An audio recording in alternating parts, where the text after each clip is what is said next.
అవ్వాలి. ఇది గుర్తుపెట్టుకోండి. 30th April is the date that you need to remember. Editorial start చేద్దామా? ఎస్. మరి ఇవాళ ఎడిటోరియల్ వచ్చేసి దేనికి సంబంధించింది చూద్దాం. ఇండియాకి మరియు యూకేకి మధ్యలో మీటింగ్ జరుగుతోంది. లాస్ట్ వీక్ జరిగింది. ఎవరు వచ్చారు యూకే నుంచి Boris Johnson, UK prime minister ఇండియాని విజిట్ చేశారు. అయితే ఈ మీటింగ్లో ఏంటంటే వాళ్ళు ఇద్దరి మధ్యలో ఉన్న కొన్ని ఇరిటెంట్స్ ఉన్నాయి. అంటే యూకే చేసే కొన్ని పనులు ఇండియాకి నచ్చవు, ఇండియా చేసే కొన్ని పనులు యూకేకి నచ్చవు. సో మరి అలాంటి విషయాల్ని ఇద్దరి మధ్య గొడవకి ఆస్కారం ఉన్న ఆస్పెక్ట్స్ని, ఇద్దరిలో ఒకరికొకరు నచ్చని ఆస్పెక్ట్స్ని డిస్కస్ చేశారనుకోండి, అడుగు ముందుకు వేయడం అనేది కుదరదు. అందుకని వాళ్ళు ఏం చేశారు, they decided to side step. ఇక్కడ సైడ్ స్టెప్ అంటే అర్థం ఏంటంటే అవాయిడ్, అంటే పక్కకు తప్పుకోవడం అంటాం చూడండి, అవాయిడ్ అనమాట. అంటే కొంచెం అనీజీగా ఉన్న అంశాన్ని డిస్కస్ చేయకుండా వాటిని అవాయిడ్ చేసేసి, ఈ ఇరిటెంట్స్ అంటే ఏంటి, అనాయింగ్ థింగ్స్, ఇద్దరికి ఒకరిపైన ఒకరి కోపాన్ని తీసుకొచ్చేవి. ఫర్ ఎగ్జాంపుల్ రష్యా యుక్రెయిన్ విషయంలో ఇండియా తీసుకున్న స్టాన్స్ అనేది యూకేకి నచ్చట్లేదు, వెస్టర్న్ వరల్డ్తో మనం కలవట్ల, ఇలాంటి ఆస్పెక్ట్స్ అనమాట. అలాగే విజయ్ మాల్యా, నీరవ్ మోడీ విషయంలో వాళ్ళు ఇంకా మనకి ఎక్స్ట్రాడేట్ చేయట్లేదు, వాళ్ళు ఇంకా అక్కడే తలదాచుకుంటున్నారు, మనకు అందించట్లేదు వాళ్ళు, అది ఇండియాకి కూడా నచ్చట్లేదు. సో ఇలాంటి ఇరిటెంట్స్ని డిస్కషన్లో తీసుకురాకుండా, దానివల్ల మళ్ళీ ఈ ట్రేడ్ డిస్కషన్స్ పాడైపోతాయని చెప్పి వాటిని పక్కన పెట్టి సైడ్ స్టెప్ చేసి అవాయిడ్ చేసి డిస్కషన్స్ అనేవి జరిగాయనేది ఇక్కడ ఉద్దేశం. India and the UK chose to keep the big picture in mind and work on long term goals. రెండు దేశాలకి లాంగ్ టర్మ్ గోల్స్ని దృష్టిలో పెట్టుకొని, బిగ్ పిక్చర్ని దృష్టిలో పెట్టుకుని చిన్న చిన్న అంశాలని పట్టించుకోకుండా, మీటింగ్ స్పాయిల్ అవ్వకుండా చూసుకున్నాయి అని అర్థం. After two last-minute cancellations due to waves of the COVID-19 pandemic in early 2021, British Prime Minister Boris Johnson was in Delhi last week, committing to more cooperation with India on trade, defense, combating climate change and cyber security. So, COVID-19 waves వల్ల 2021లో 2 సార్లు last minute cancellations జరిగాయి. ఆయన India రావాల్సి ఉండి last మినిట్లో cancellations జరిగాయి 2021లో. ఫైనల్గా ఇప్పుడు British prime minister Boris Johnson Delhi వచ్చారు, లాస్ట్ వీక్ వచ్చారు. అండ్ ఈసారి వచ్చినప్పుడు they clearly committed to more cooperation with India. And ఇండియాతో చాలా అంశాల్లో సహకారం చేసుకుంటాం. ఏ అంశాల్లో, ట్రేడ్ అంటే ఏంటి, ఎక్స్పోర్ట్స్, ఇంపోర్ట్స్, వ్యాపారం, డిఫెన్స్ రిలేటెడ్ అంశాల్లో, అలాగే క్లైమేట్ చేంజ్ పైన చేసే పోరాటంలో, సైబర్ సెక్యూరిటీ, ఇలాంటి అన్ని అంశాల్లో కూడా మనం ఒకరికొకరు సహకారం చేసుకుందాము, ఒకరితో ఒకరు డిస్కస్ చేసుకుందాం, ఒక అవసరాలు ఇంకొకరు తీర్చుకుందాం అని చెప్పి డిస్కషన్ అనేది జరిగింది. But it was a visit surprisingly short on actual agreements. అయితే డిస్కషన్ జరిగింది కానీ అగ్రిమెంట్స్ ఏమైనా సైన్ చేశారా? సైన్ చేయలేదు. చూసారా, డిస్కషన్ అయ్యింది కానీ ఏ అగ్రిమెంట్స్ ఈ మీటింగ్లో సైన్ చేయలేదు. అందుకే సర్ప్రైజింగ్లీ షార్ట్ అన్నాడు. మరి ఇన్ని విషయాలపై డిస్కషన్ జరిగింది, ఒక అగ్రిమెంట్ కూడా ఫైనల్గా సైన్ చేయలేకపోయారు. While an early harvest agreement on trade had to be shelved, the plan was to announce it by Easter this year. Mister Johnson and prime minister Narendra Modi said they have pushed a deadline to complete the full FTA by October end or Deepavali with a view to doubling bilateral trade by 2030. So ఇది మీకు important sentence. So కేర్ఫుల్గా మీరు ఇక్కడ వినాలి. ఇక్కడ ఏం రాశారు, అన్ early harvest agreement అని చెప్పి రాశారు. ఇది చాలా ఇంపార్టెంట్. చూడండి, మీకు ట్రేడ్ అగ్రిమెంట్స్ గురించి మాట్లాడేటప్పుడు ట్రేడ్ గుర్తుపెట్టుకోండి, కొంచెం బేసిక్స్ మళ్ళీ కవర్ చేస్తున్నాను. ట్రేడ్ అంటే అర్థం ఏంటి, వ్యాపారం, గుడ్స్ని అమ్మడం మరియు కొనడం. సింపుల్గా చెప్పాలంటే రెండు దేశాల మధ్యలో ట్రేడ్ అని మనం మాట్లాడామనుకోండి, అంటే ఇండియా నుంచి ఏదన్నా వస్తువుని యూకేకి ఎక్స్పోర్ట్ చేయడం అండ్ యూకే నుంచి మనం డబ్బులు తీసుకోవడం, లేదా యూకే నుంచి ఏదన్నా వస్తువుని ఇండియాకి ఎక్స్పోర్ట్ చేయడం, విచ్ మీన్స్ ఇండియా నుంచి యూకేకి మనీ వెళ్తుంది. కరెన్సీ చూడకండి, మీకు అర్థం అవ్వాలని రూపాయలు రాశారు, ఓకేనా, రూపాయలు రాశారు. అంటే exports and imports between 2 countries గురించి మనం మాట్లాడినప్పుడు సింపుల్గా ఏ పదాన్ని వాడతాం, ట్రేడ్ అంటాం. Trade between India and UK అంటే exports and imports of both the countries అని అర్థం అనమాట. ట్రేడ్ గురించి మీరు తెలుసుకునేటప్పుడు you need to understand something called tariff. Tariff అనే పదానికి మీరు మీనింగ్ తెలుసుకోవాలి. టారిఫ్ అంటే అర్థం ఏంటి, ఇప్పుడు యూకే ఉంది, యూకే నుంచి స్కాచ్, చాలామందికి నోరు ఊరుతుంటుందేమో, స్కాచ్ విస్కీ ఒక ఎగ్జాంపుల్ చెప్తున్నాను. ఈ విస్కీ అనేది ఇండియాకి వస్తుంది. ఇండియాకి ఏమవుతుంది? ఎక్స్పోర్ట్ అవుతుంది, which means India point of వ్యూలో దిగుమతి అవుతుంది, ఇంపోర్ట్ అవుతుంది. ఈ scotch whisky let's say 1000 rupees అనుకోండి ఒక బాటిల్ ఇండియన్ కరెన్సీ ప్రకారం. మరి ఇదే 1000 రూపీస్కి ఇండియాలో ఉన్న స్కాచ్ విస్కీ లవర్ కొనగలుగుతాడా అంటే కొనలేడు. ఎందుకంటే దీనిపైన ఇండియా ఏమేస్తుంది? టారిఫ్ వేస్తుంది. దాన్ని మనం ఇంపోర్ట్ డ్యూటీ అంటాం. We call it import duty. ఈ టారిఫ్ లెటర్స్ 30% అనుకోండి. అప్పుడు ఫైనల్ రేట్ ఎంత అవుతుంది? 1000 ప్లస్ 30% 300. సో 1300 రూపీస్ అవుతుంది. మీకు అర్థమైందా? సో ఏదైనా వస్తువు యూకే నుంచి ఇండియాకి వచ్చిందంటే దానిపైన ఇండియా ఇంపోర్ట్ డ్యూటీ వేస్తుంది. ఇంపోర్ట్ డ్యూటీతో కలిపి ఫైనల్ ప్రైస్ ఎలా అవుతుంది. అలాగే ఇండియా నుంచి ఏదన్నా వస్తువు యూకే వెళ్ళింది అనుకోండి, యూకే వాళ్ళు కూడా దానిపైన డ్యూటీ వేస్తారు, దాన్ని టారిఫ్ అంటాం. So final price will be more than the export price. మనం పంపించిన దానికంటే ఫైనల్ ప్రైస్ అనేది ఎక్కువ ఉంటుంది. సో అందుకే ఈ టారిఫ్స్ని ఏమంటాం మనం? ట్రేడ్ బ్యారియర్ అంటాం. అంటే ట్రేడ్కి ఒక రకంగా ఇది అడ్డంకి కదా. ఇంకా ఎక్కువగా రెండు దేశాల మధ్యలో ట్రేడ్ జరగాలంటే ఈ అడ్డంకులు అనేవి పోవాలి, విచ్ మీన్స్ టారిఫ్స్ అనేవి ఏమవ్వాలి? తగ్గాలి. అందుకని చెప్పి రెండు దేశాలు ఏమనుకుంటున్నాయి? ఫ్రీ ట్రేడ్ అగ్రిమెంట్ చేసుకోవాలి అనుకుంటున్నాయి. ఫ్రీ ట్రేడ్ అగ్రిమెంట్ ఇదే ఇప్పుడు ఏమంటున్నారంటే అక్టోబర్ కానీ బై దివాళీ కానీ let's sign an FTA sign చేసేద్దాము, ఫ్రీ ట్రేడ్ అగ్రిమెంట్ సైన్ చేద్దాం. విచ్ మీన్స్ యూకే నుంచి ఇండియాకి వచ్చే వస్తువులపైన మన వాళ్ళు టారిఫ్ తగ్గిస్తారు లేదా ఆల్మోస్ట్ జీరో చేస్తారు, జీరో ఆర్ మినిమం. అలాగే మన దేశం నుంచి వాళ్ళ దేశానికి వెళ్ళే వాటిపైన వాళ్ళు కూడా టారిఫ్ తగ్గిస్తారు లేదా జీరో లేదా మినిమం చేస్తారు. సో ఇలా కొన్ని అంశాలపైన పూర్తిగా టారిఫ్స్ అనేవి తగ్గించాలి లేదా మినిమైజ్ చేసుకోవాలని చేసుకునే అగ్రిమెంట్ని మనం ఏమంటాం? ఫ్రీ ట్రేడ్ అగ్రిమెంట్ అని చెప్పి అంటాం. ఇక్కడ మీరు ఇంకో విషయాన్ని గమనించాలి. ఈ అగ్రిమెంట్స్ చాలా ఉంటాయి చూడండి. Preferential trade agreement, free trade agreement, comprehensive economic partnership agreement, comprehensive economic cooperation agreement, early harvest scheme, ఇలా రకరకాలు ఉంటాయి. వీటన్నింటి గురించి నేను డీటెయిల్డ్గా ఆల్రెడీ కవర్ చేశాను. మీరు మన టెలిగ్రామ్ ఛానల్లో ఇవాళ మీరు టెలిగ్రామ్ ఛానల్ ఓపెన్ చేస్తే దీనిపైన నేను చేసిన వీడియో అనేది నేను పోస్ట్ చేశాను. Video was posted. అలాగే ఇప్పుడు మీరు చూస్తున్న ఈ ఎడిటోరియల్ యొక్క డిస్క్రిప్షన్లో కూడా, even in description I will post the link to this video. అన్ని రకాల ట్రేడ్ అగ్రిమెంట్స్ గురించి డీటెయిల్డ్ అనాలిసిస్ చేసిన వీడియో మీకు ఆ లింక్ కనిపిస్తుంది. ప్రస్తుతం మనం చదువుతున్న ఎడిటోరియల్కి ఇక్కడ వరకు నేను ఇచ్చిన డిస్క్రిప్షన్ అనేది మీకు సరిపోతుంది, బ్యాక్గ్రౌండ్ సరిపోతుంది. బట్ ఎక్స్ట్రా మీరు నేర్చుకోవాలి ఈ కాన్సెప్ట్ గురించి అంటే I want all of you to check this video. First join our Telegram channel and YouTube channel డిస్క్రిప్షన్లో కూడా వీడియో లింక్ అనేది నేను పెడుతున్నాను, ఒకసారి చెక్ చేసేయండి. ఇక్కడ ఎర్లీ హార్వెస్ట్ స్కీమ్ అని చెప్పి రాసాం, లేదా ఎర్లీ హార్వెస్ట్ అగ్రిమెంట్ అంటారు. ఇదేం చేస్తారంటే ఫైనల్ అగ్రిమెంట్, ఫైనల్గా మనం ఎఫ్టీఏ చెయ్యాలి. సో దానికంటే ముందు ఒక చిన్న అగ్రిమెంట్తో మొదలు పెడదాము. It's like A preparatory step.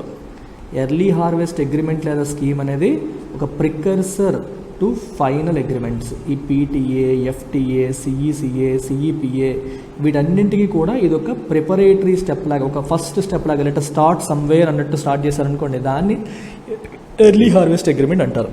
అయితే ఇక్కడ ఏం రాశారు, ఇక్కడ చూడండి, ఈ ఎర్లీ హార్వెస్ట్ అగ్రిమెంట్ అనేది ఇది ఎప్పుడు ఈస్టర్ అంటే ఏప్రిల్ ఈస్టర్ నాటికి మన సండే అయింది కదా, దానికి ఈస్టర్ సండే ఆ రోజుకల్లా అనౌన్స్ చేయాలని చెప్పి టార్గెట్ పెట్టుకున్నారు.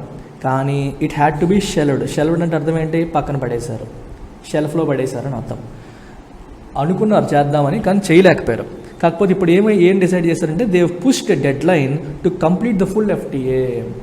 మరి ఈహెచ్ఎస్ మరెందుకు, డైరెక్ట్గా ఫుల్ ఎఫ్టీఏ చేసేద్దాము అక్టోబర్ ఎండింగ్ ఆర్ దీపావళికి, with a view to doubling bilateral trade by 2030. రెండు దేశాల మధ్యలో జరుగుతున్న ట్రేడ్ డబల్ చేయాలి 2030 కల్లా డబల్. అంటే ఈరోజు ఒక $1 బిలియన్ ట్రేడ్ జరుగుతుందండి, దాన్ని $2 బిలియన్ చేయాలి అనే వ్యూతో అలా పుష్ చేయడం అనేది జరిగింది. It is not clear whether the respective trade delegations are on track for the final agreement. Delegation అంటే ఏంటి, group of people, delegates, a group of డెలిగేట్స్ని డెలిగేషన్ అంటారు. అఫీషియల్స్ అనమాట, వాళ్ళ వైపు నుంచి మన వైపు నుంచి అఫీషియల్స్, వాళ్ళు ఆన్ ట్రాక్ ఉన్నారా లేదా ఫైనల్ అగ్రిమెంట్ చేయడానికి whether they are on track or not. On track అంటే అర్థం ఏంటి? అరే నీకు యూపీఎస్సీ ఎగ్జామ్ 1 monthలో ఉంది, హౌ ఈజ్ ద ప్రిపరేషన్ అని అడిగాను అనుకోండి, sir preparation is on track sir. అంటే నేను గోల్ పెట్టుకున్నాను, గోల్ పెట్టుకొని ఇది నా గోలు, ఈ గోల్ కోసం నేను వెళ్తున్నాను, ప్రయాణం చేస్తున్నాను. ఓకే, ఈ ప్రిపరేషన్ అనుకున్న ప్రకారం అనుకున్న టైంకి రీచ్ అవుతున్నాను అనుకోండి, then you are on track అంటాం. అలాగే వీళ్ళు ఏం పెట్టుకున్నారు, గోల్ అక్టోబర్ కల్లా మొత్తం ఫినిష్ చేసేయాలి, దీపావళి కల్లా FTA సైన్ చేయాలి అనుకున్నారు. బట్ దానికి ప్రిపరేషన్ ఆన్ ట్రాక్ ఉందా లేదా అనేది నాట్ క్లియర్గా లేదు. But mister Johnson sounded optimistic. ఈయన మాత్రం ఆయన మాటల్లో ఆప్టిమిజం కనిపిస్తుంది, ఆశావహంగా ఉన్నారు, అయ్యేలా ఉంది అన్న ఫీలింగ్ మనకు కలుగుతుంది. With India fast tracking its FTAs విత్ UAE అండ్ ఆస్ట్రేలియా. ఇండియా రీసెంట్గా ఆస్ట్రేలియాతోనూ యునైటెడ్ అరబ్ ఎమిరేట్స్తోనూ FTAs ఫాస్ట్ ట్రాక్ చేసింది, చాలా ఫాస్ట్గా సైన్ చేసింది. కాబట్టి ఈయనకి కూడా హోప్ ఉంది, వాళ్ళతో చేశారు సో మనతో కూడా చేసే అవకాశం ఉంది ఫాస్ట్గానే అని చెప్పి ఆయన ఆప్టిమిస్టిక్గా ఉన్నారు. Of concern to the UK. అయితే యూకేకి ఒక విషయంలో చిన్న కన్సర్న్ ఉంది, ఆందోళన ఉంది. ఏంటది? Is the lifting of Indian tariffs on scotch whisky which might make some headway as India has accepted lower tariffs on Australian wine and the UK seems more flexible in increasing visas to Indian professionals.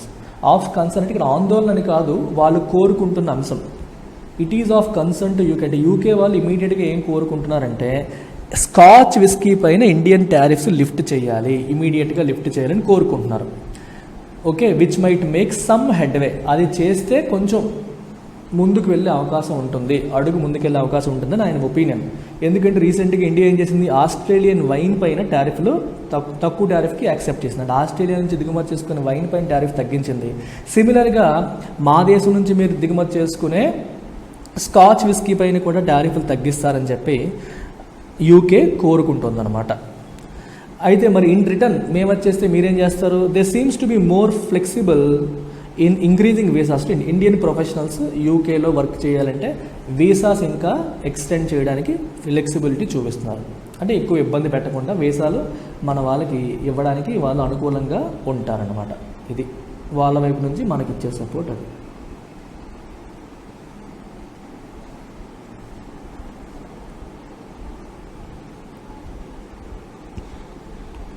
both prime ministers discussed strengthening defense ties and cooperating strategically in the Indo-Pacific.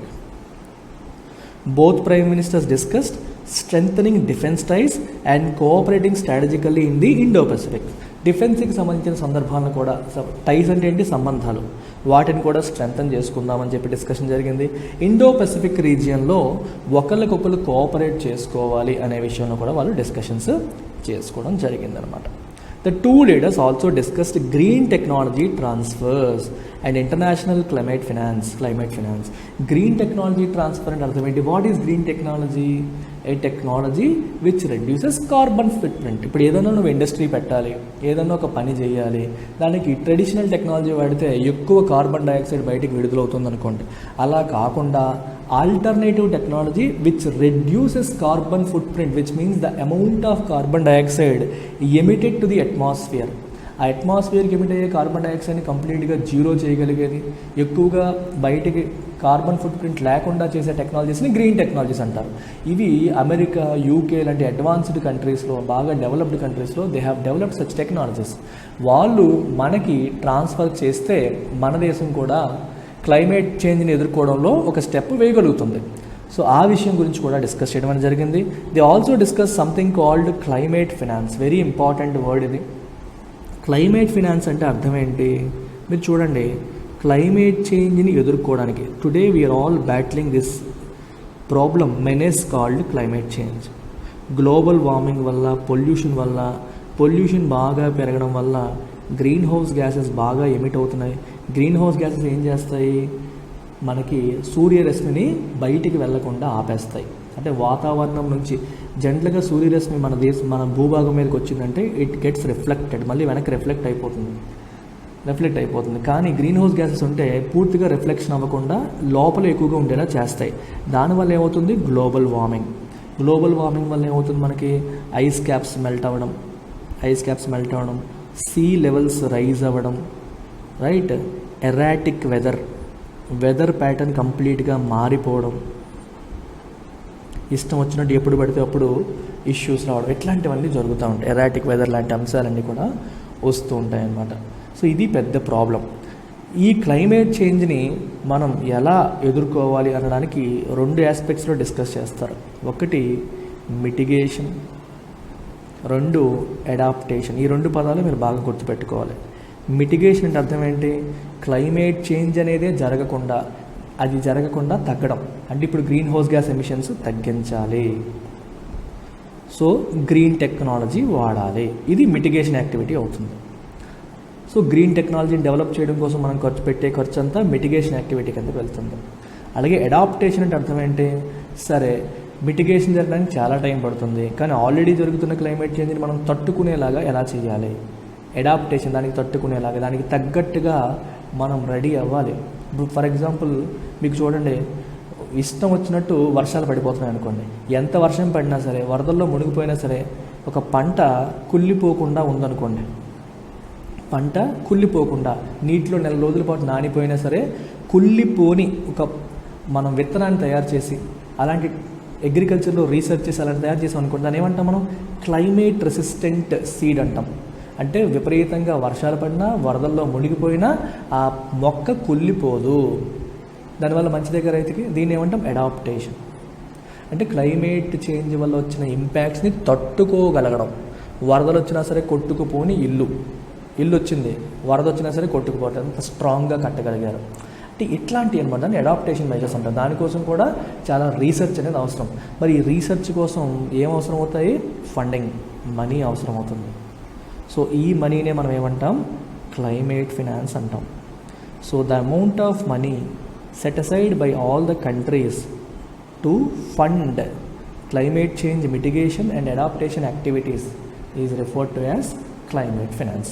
So climate finance గురించి కూడా మాట్లాడారు. మీరు ఎంత కేటాయిస్తున్నారు, మేమెంత చేయాలి, ఇలాంటి aspects కూడా మాట్లాడారు.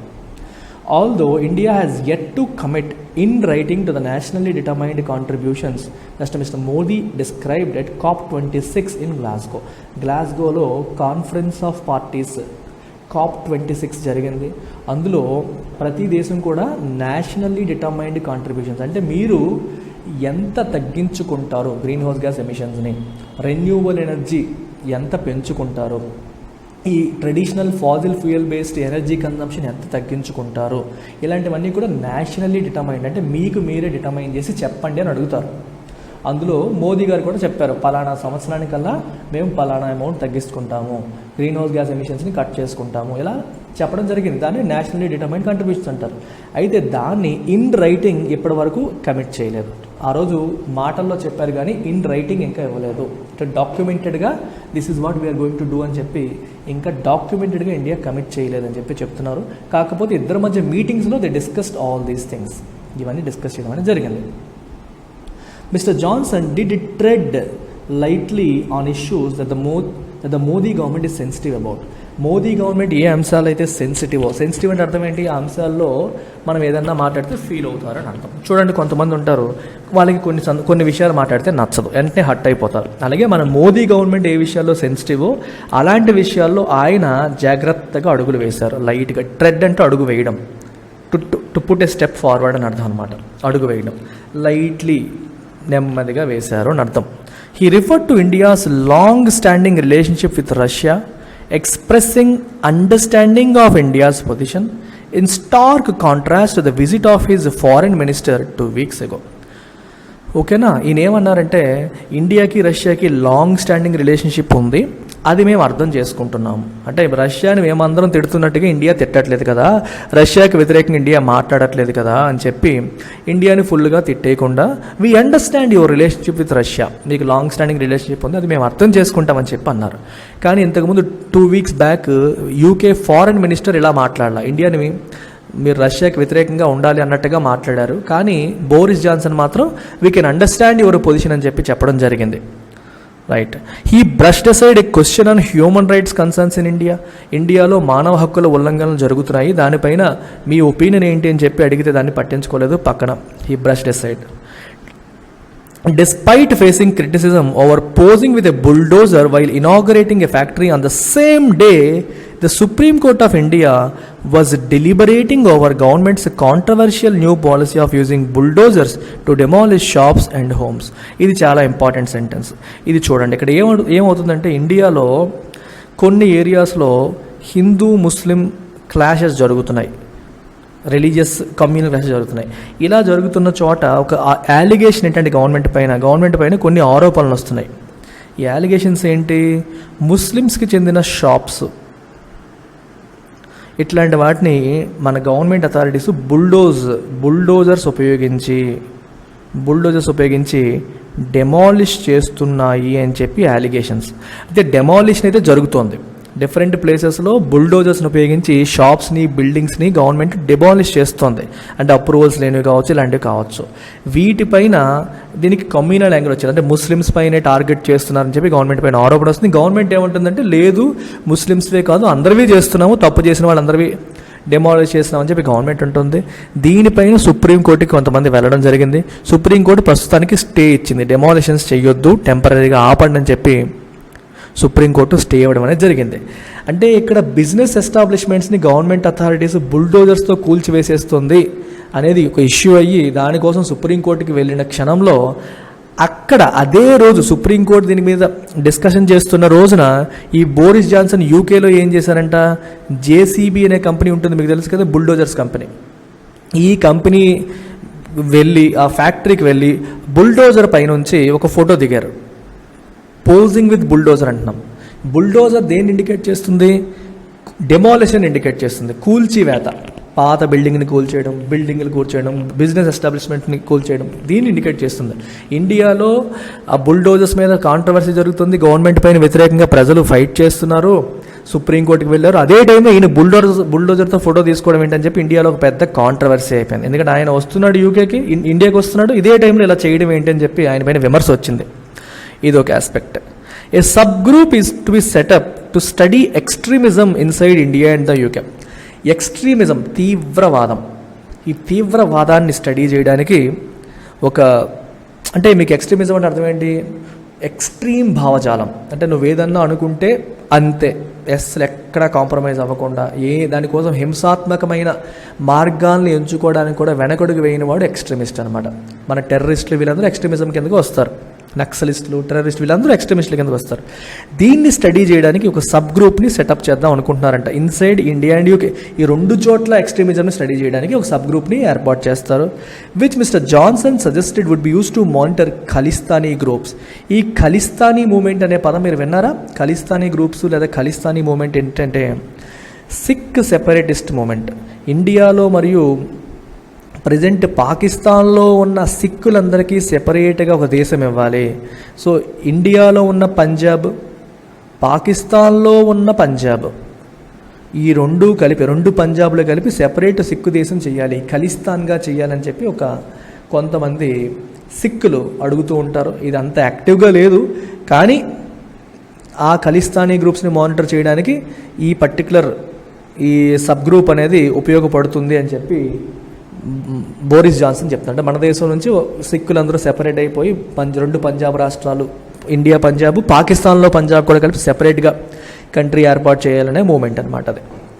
సో దాని యాక్టివిటీస్ ఎలా ఉన్నాయి, మూమెంట్స్ ఎలా ఉన్నాయి స్టడీ చేయడానికి ఈ సబ్ గ్రూప్ హెల్ప్ అవుతుందని చెప్పి మిస్టర్ జాన్సన్ అన్నారు. ఇన్ఫ్యాక్ట్ నరేంద్ర మోదీ గవర్నమెంట్ కూడా అది కోరుకుంటుంది. But it has a broader mandate to counter all groups and individuals seeking to incite violent extremism and terrorism. అయితే అది ఒకటే కాదు, దానికి బ్రాడర్ మ్యాండేట్ ఉంది. ఇక్కడ మ్యాండేట్ అంటే మీనింగ్ అంటే రెస్పాన్సిబిలిటీ. మ్యాండేట్ అంటే ఇక్కడ మీనింగ్ ఏంటి? రెస్పాన్సిబిలిటీ ఉంది. To counter all groups and individuals seeking to incite violent extremism and terrorism. హింసాత్మకమైన ఎక్స్ట్రీమిజంని మరియు టెర్రరిజంని ఇన్సైట్ అంటే రెచ్చగొట్టడం అనమాట. వీటిని రెచ్చగొట్టే కార్యక్రమాలని కౌంటర్ చేయాలి అనేది దీని యొక్క బ్రాడర్ మ్యాండేట్. ప్రధానంగా బ్రాడ్ రెస్పాన్సిబిలిటీ ఏమి ఇచ్చారు దానికి? ప్రజల్లో ఈ ఎక్స్ట్రీమ్ భావజాలాన్ని రెచ్చగొట్టే కార్యక్రమాలని కౌంటర్ చేయాలనేది ఆ సబ్ గ్రూప్ యొక్క ప్రధానమైన target.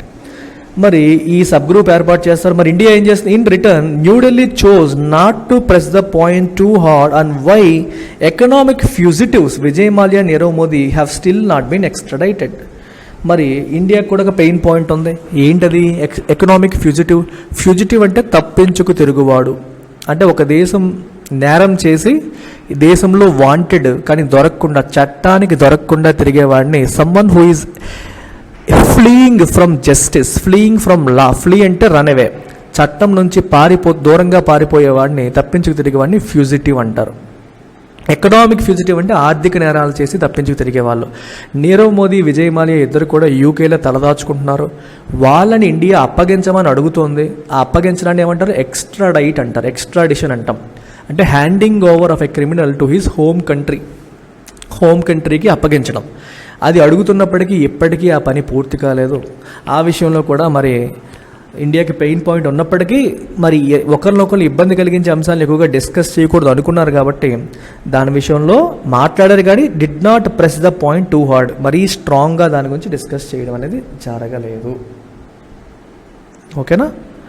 However, while sidestepping irritants in the relationship can increase the prospects for agreements, yes, irritantsని సైడ్ స్టెప్ చేయడం ఏదైతే ఉందో దానివల్ల అగ్రిమెంట్స్కి ఉన్న ప్రాస్పెక్ట్స్ అంటే అవకాశాలు ఏవైతే ఉన్నాయో అవి పెరుగుతాయి.